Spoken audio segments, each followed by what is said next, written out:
Hello everyone, my name is Rolf van der Zande. I'm a keyboard player from the Netherlands.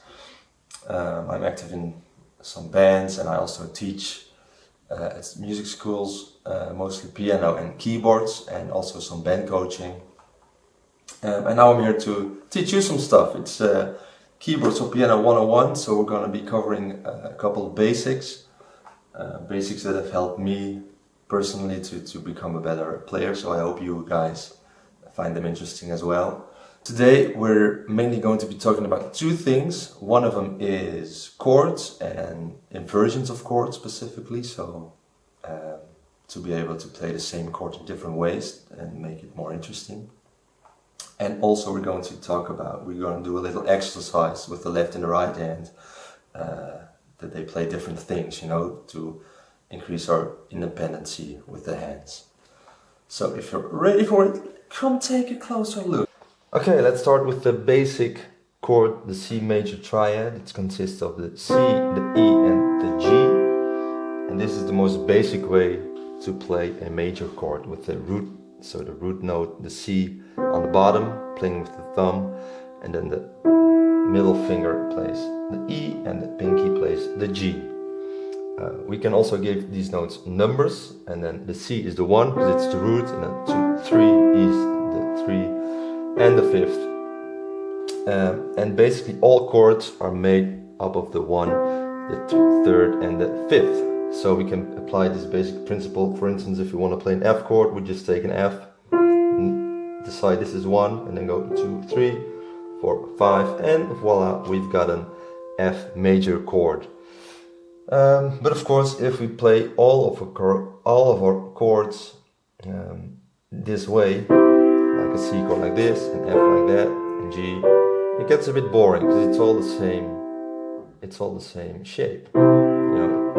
It's not a nice jump. It's not nice to make such a big of a jump in between chords. If we want to play a nice F to C, F major to a C major chord progression, and we play it like this.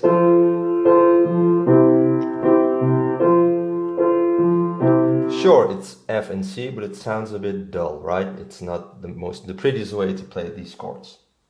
What's nice about chords is that the C chord is always a C chord as long as there is a C, an E and a G in it. So we don't always have to play them like this with the root, the C at the bottom. For instance, we can grab this C and throw it up over there. And then we also still have a C chord, right?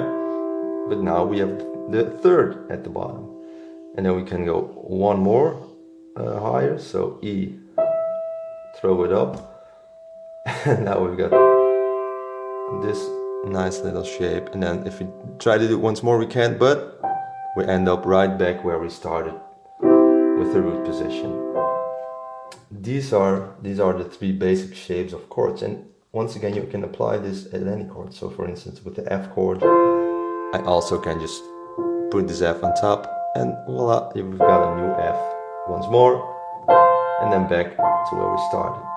This opens up a lot of possibilities to play chords. And now, with all these different shapes of the same chord, we can play with those. With, for instance, the same F to C progression. Before it sounded like this.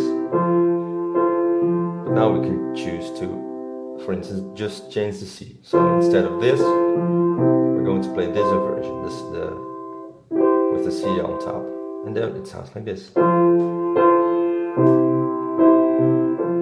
Here it's nicer. I think it's nicer. Or we can play the F like this.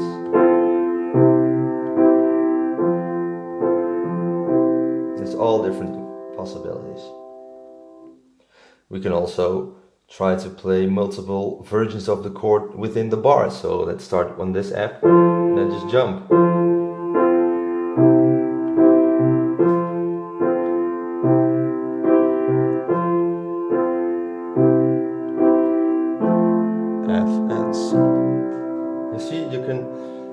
There's endless variations, and you can make dull progression sounds a lot more interesting and add life to them by changing up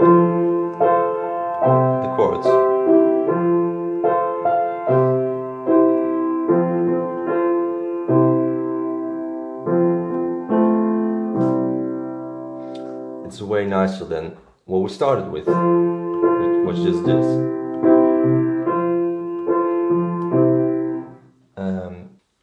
This of course also applies to minor chords. So for instance, let's get a D minor going.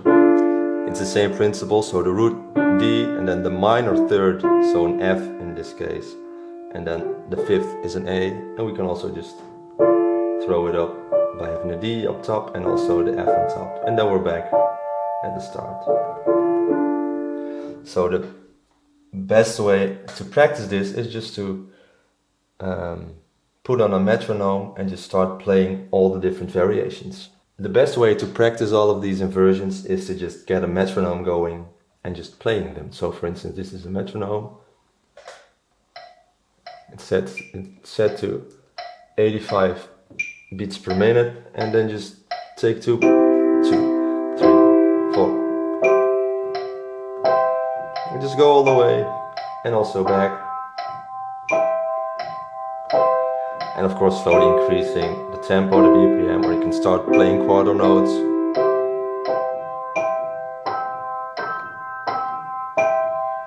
And once you've mastered C, go on to D minor.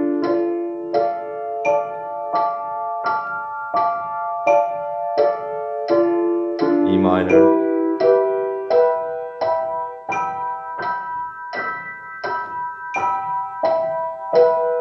F major. And you can play the whole key. Once you've kind of got a feel for this, just try to apply them with all chords you play.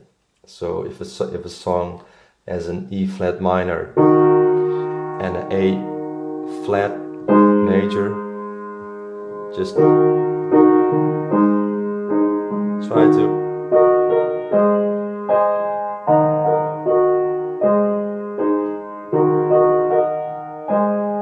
just try to play these chords as much as you can and get comfortable with it. Also with the left hand, of course. So let's get our metronome going again, and then with the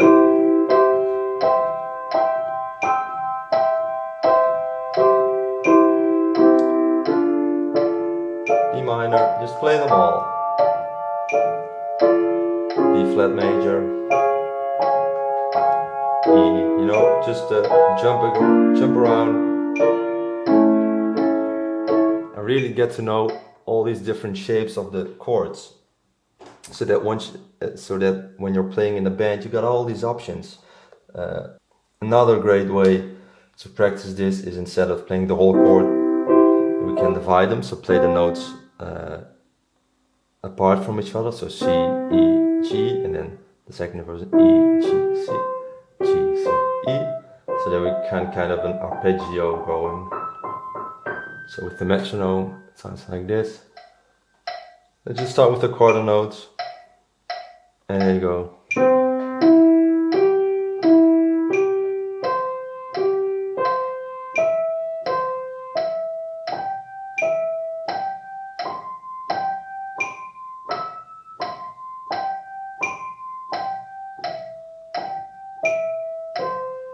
Right, and also with the left hand, of course.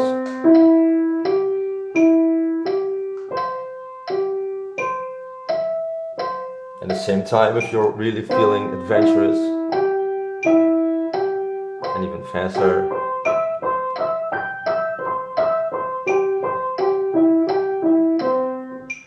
And if you know this, it's gonna be easier. So let's put this to the test with a basic chord progression. The 4 chords we're going to be using are E flat major, B flat major, G minor, and A flat major. So the basic and the root positions, these chords look like this. And E flat, so E flat, G, B flat major, so B flat, D, F, G minor, G, B flat, D, and A flat major is A flat, C, and E flat. And if we play all these chords in the root positions, it sounds like this.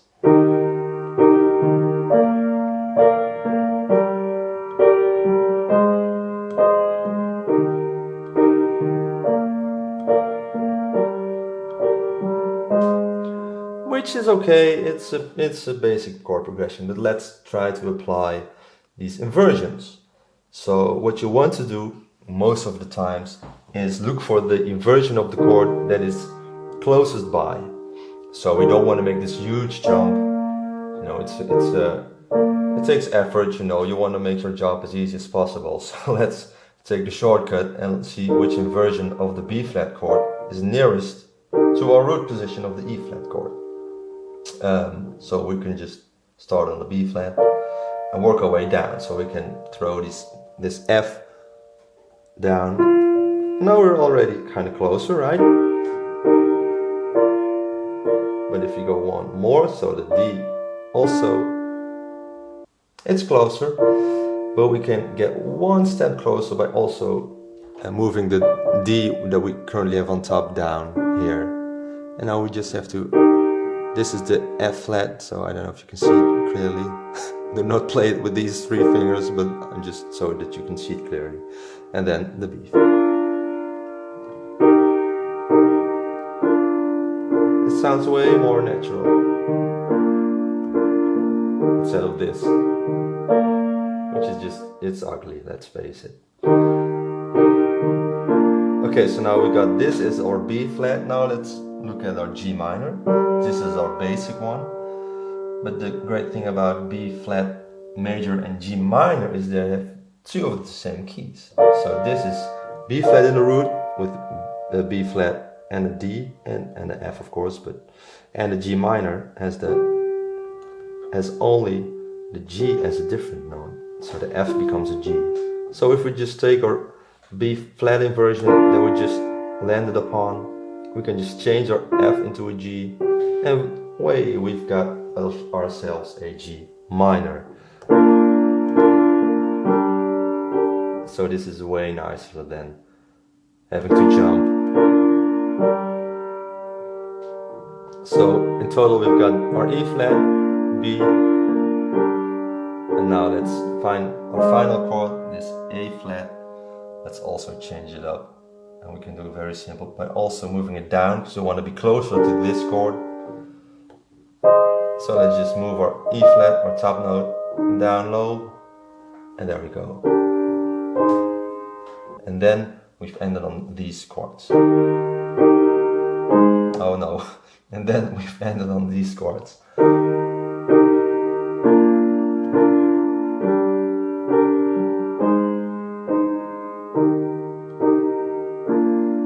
It's still quite a nice and simple progression, but at least now we have it sounding a little better than were we to play all the root positions of the chords. So try to apply this to every chord you play.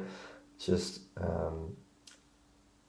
try to always find the nicest sounding one that's close by. And of course a lot of it is taste, right? Maybe some of you guys were like, no, I like those jumps, man. Then sure, then that's your style. That's okay, but just know that you have options and try to experiment with them as much as you can and get comfortable playing all these different inversions. Okay, moving on. Right, so those were our chord inversions, the very basics of them. We're going to go a little bit more in depth on the next video, but we're also going to apply what we've learned now in the next exercise. Nice. So the next exercise is all about independency with your hand, because you know sometimes you may be in the band and they want to hear a Hammond organ on the one side, but also like an 8-note piano pattern, and you're in trouble if you can move your hands, you know, apart from each other. And what helps me to be able to do that is just practicing the various, you know, patterns with the left and right hand. We're going to try a simple groove by, it's a song Stir It Up by Bob Marley. Alright, so the song we're going to be playing is Stir It Up by Bob Marley. The original song is in the key of A, but for now we're going to be playing this song in the key of C, just to get the groove going, and then later we can also always try to play it in the original key. I've got a little drum beat going, in a minute, just to keep time. And I'm just gonna play the groove for you in its most basic form. Here we go. 1, 2, 3, 4, and 1, 2.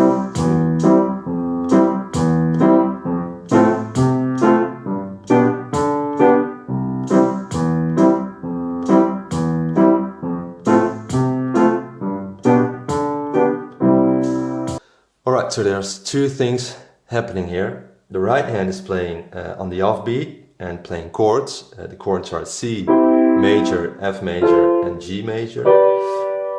And of course you saw me already playing different inversions of those three chords. And the left hand is playing playing the bass line. So it's got its own groove, its own rhythm.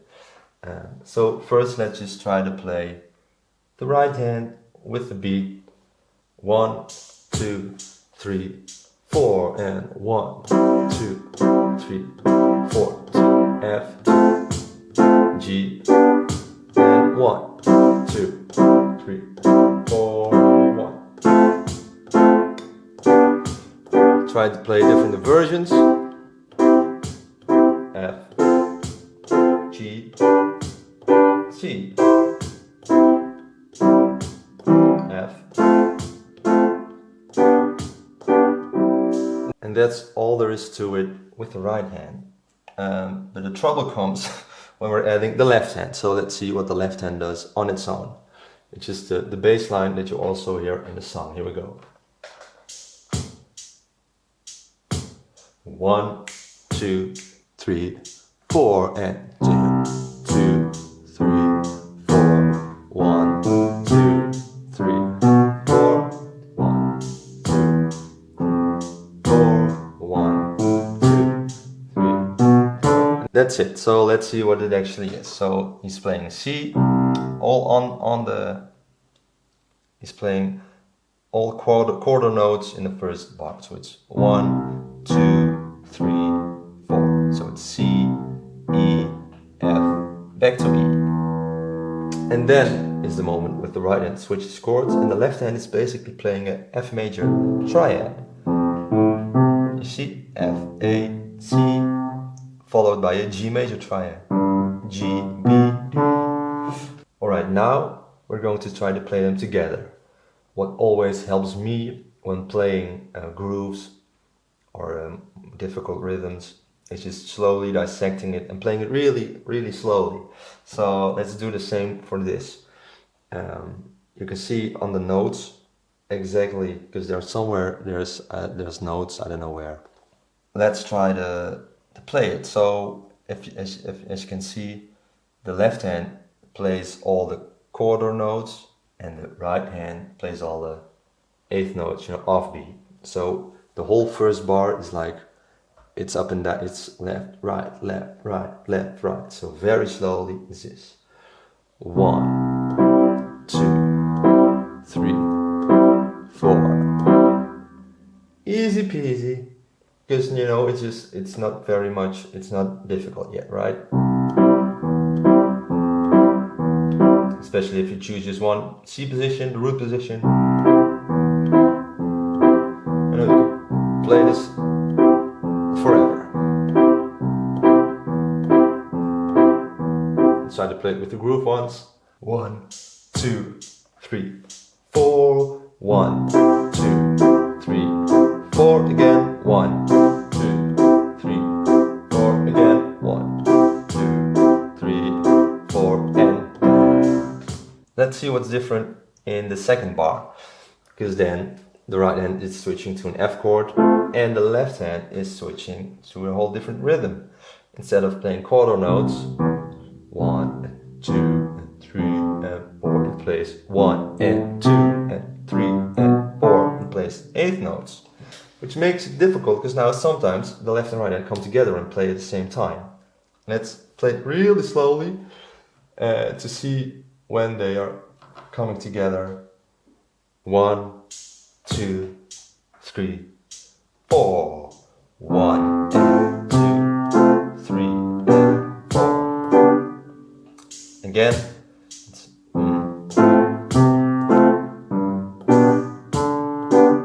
So the left is just playing those F and G triads, you know, like an arpeggio. It's 1 and 2 and 3 and 4. And the right hand is just playing the groove, the 8 notes.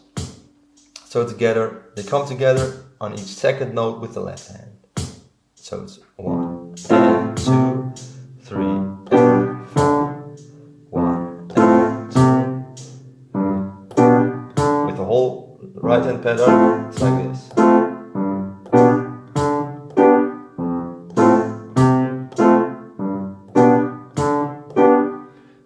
And with the correct tempo, it sounds like this. It's 1, 2, 3, and 4. 1, 2, 3, and 4.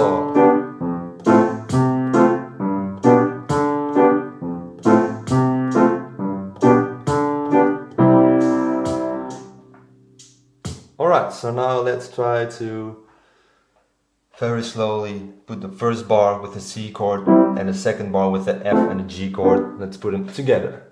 First slowly, always start slowly with these things, and there's no reason to rush. So let's go. So it's 1, 2, 3, 4, and 1, 2, 3, 4.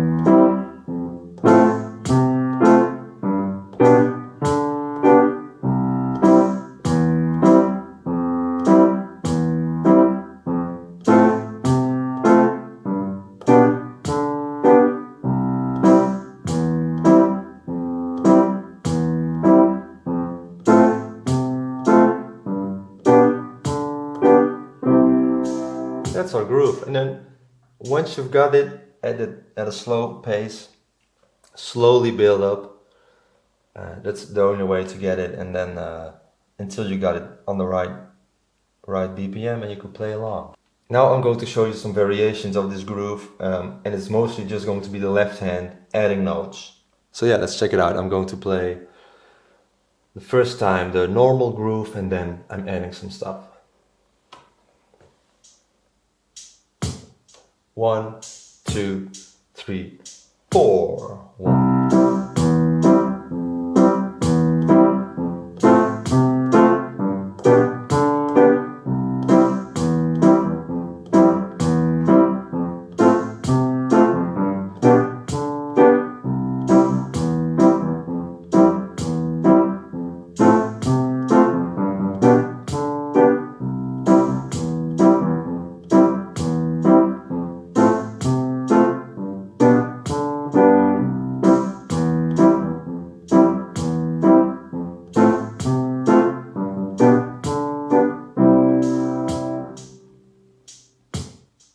So as you can see, by just changing some minor things, it opens up, it brings new life to the groove.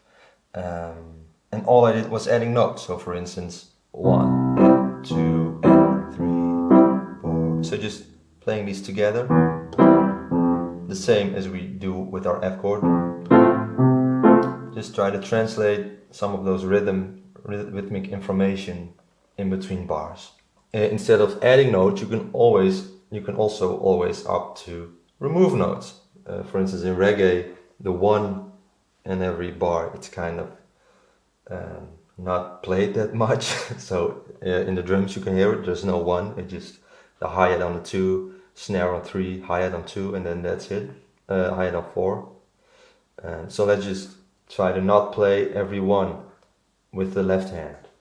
See what it does. 1, 2, 3, 4. 1.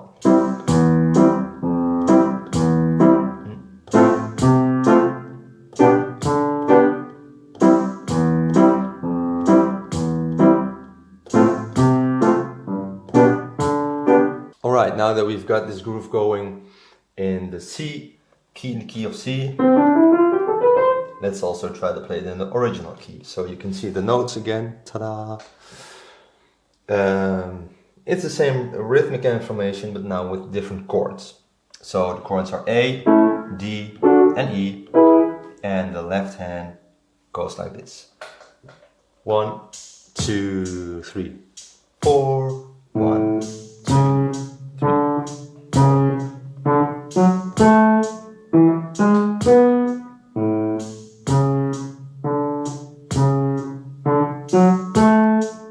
Both hands. 1.